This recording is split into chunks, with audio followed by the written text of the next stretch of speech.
Bismillahirrahmanirrahim. Assalamualaikum warahmatullahi wabarakatuh.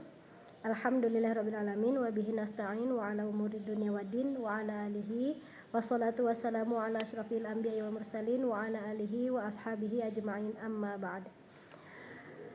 Pertama-tama marilah kita panjatkan puji dan syukur kehadirat Ilahi Robbi yang mana dengan rahmatnya lah kita bisa berkumpul bersilaturahim kembali di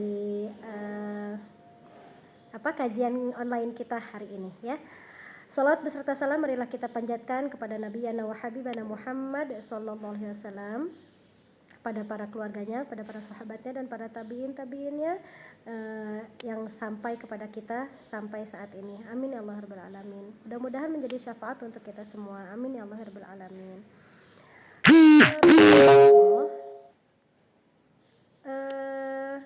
Pada kesempatan kali ini saya akan melanjutkan materi yang sebelumnya yang tentang bab tajwid yang kemarin sempat terpotong.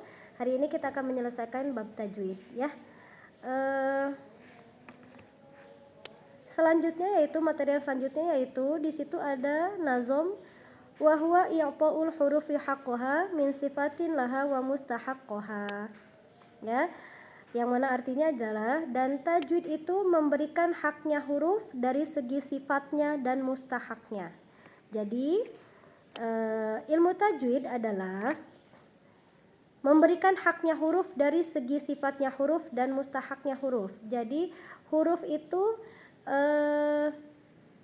terjadinya ilmu tajwid karena huruf itu bukan tanpa sebab ya. Bunyinya huruf, sifatnya huruf itu terjadi karena adanya ilmu tajwid ya. Maka hak huruf itu yang dinamakan hak huruf adalah sifat lazimahnya atau sifat yang wajib dimiliki dari setiap huruf ya. Biasanya setiap satu huruf itu terdapat minimal 5 sifat ya. Seperti huruf ta pasti ada hamesnya, atau huruf alif pasti ada jahernya ya. Seperti itu. Itu yang dinamakan hak huruf, yaitu disebut juga sifat lazimah, sifat yang pasti, sifat yang wajib ada di setiap huruf. Dan ada juga mustahak huruf. Mustahak huruf adalah sifat huruf yang sewaktu-waktu muncul ya. Disebut juga sifat aridoh atau sifat yang baru ya. Contohnya seperti sifat tebal dan tipisnya huruf, kemudian guna terjadi ketika dia ada sebab. Contohnya seperti nun yang bertasdid ya. Dia harus guna ketika dia bertasdid. Tapi ketika tidak bertasdid maka tidak ada guna. Atau idgham bi guna. Dia harus ada guna ketika nun mati bertemu dengan salah satu huruf idgham bi guna. Ketika huruf idgham bi guna itu tidak ada sebab, maka tidak terjadi guna ya. Sifat tebal tipisnya huruf. Contoh lafaz Allah. Lafaz Allah akan tebal ketika ada sesuatu yang sebelum lafaz Allah ada harokat huruf yang berharokat fathah atau huruf yang berharokat dhammah, maka dia terjadi tebal. Ketika dia sebelum lafaz Allah tidak ada huruf yang berharokat fathah atau dhammah, atau artinya sebelum lafaz Allah berharokat kasroh, maka dia menjadi tipis ya. Tidak selalu tebal, tidak selalu tipis ya. Contoh juga seperti huruf qalqalah, sifat qalqalah ya. Sifat qalqalah itu terjadi ketika huruf qalqalah itu dalam keadaan sukun atau mati. Ketika huruf qalqalah dalam keadaan huruf, maka dia qalqalahnya tidak muncul ya. Contoh huruf qalqalah kan ada 5. Contohnya seperti huruf dal ya. Huruf dal ketika dia dalam keadaan sukun, maka dia menjadi qalqalah. Qalqalahnya muncul ya. Kode ya, kode. Nah, itu muncul. Tapi ketika dalnya berharokat atau dia huruf hidup, maka tidak ada qalqalah. Contohnya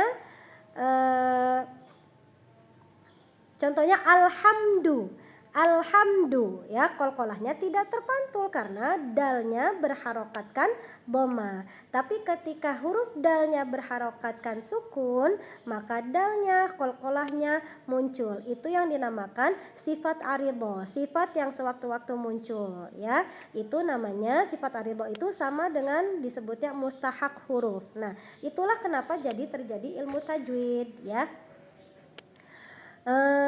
Kemudian ilmu tajwid juga itu seperti yang tadi disampaikan sebelumnya di nazom yang sebelumnya, wahwa aidon hilatut tilawah, dan ilmu tajwid itu sebagai perhiasan atau seni keindahan dalam tilawah. Jadi ketika kita sudah membaca Al-Quran dengan ilmu tajwid, maka kita membaca Al-Quran menjadi indah, menjadi tartil, seni, perhiasan, keindahan dalam membaca Al-Quran. Panjang pendeknya betul, gunahnya betul, madnya betul, panjangnya harus 5 harokat, yang panjangnya harus 2 harokat. Kita sudah tahu ilmu tajwidnya seperti itu, maka kita membaca Al-Qur'annya menjadi indah, ya. Dan seperti yang tadi sudah dikatakan juga, ilmu tajwid itu secara tidak langsung kita sudah menjaga keaslian Al-Quran, ya, menjaga keaslian Al-Quran dari segi bacaannya. Jadi tidak main-main atau tidak tidak seenaknya kita mau baca aja gitu ya. Tapi ada ketentuan-ketentuannya bagaimana kita membaca Al-Quran dengan baik dan benar. Contohnya seperti tadi ada hak huruf dan ada mustahak hurufnya.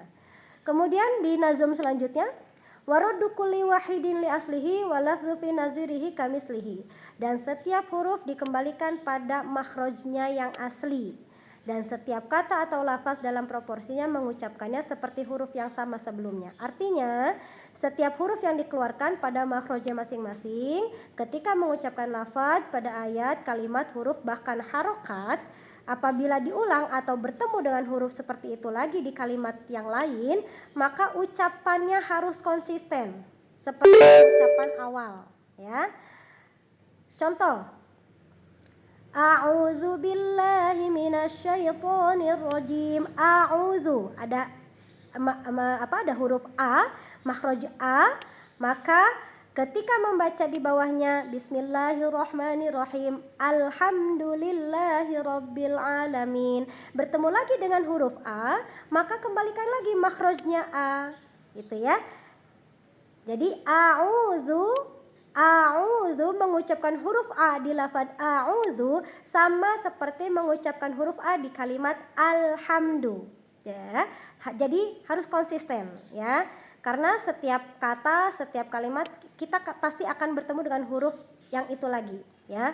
Alhamdulillahirabbil alamin, ya. Ar-Rahmanir-Rahim, ketemu lagi dengan huruf H, ya. Di alhamdu ada huruf H, makhrajnya di wastul halqi, maka ketika mengucapkan lagi lafaz Ar-Rahmanir-Rahim, maka kembalikan lagi makhraj huruf H-nya seperti itu lagi, konsisten, ya.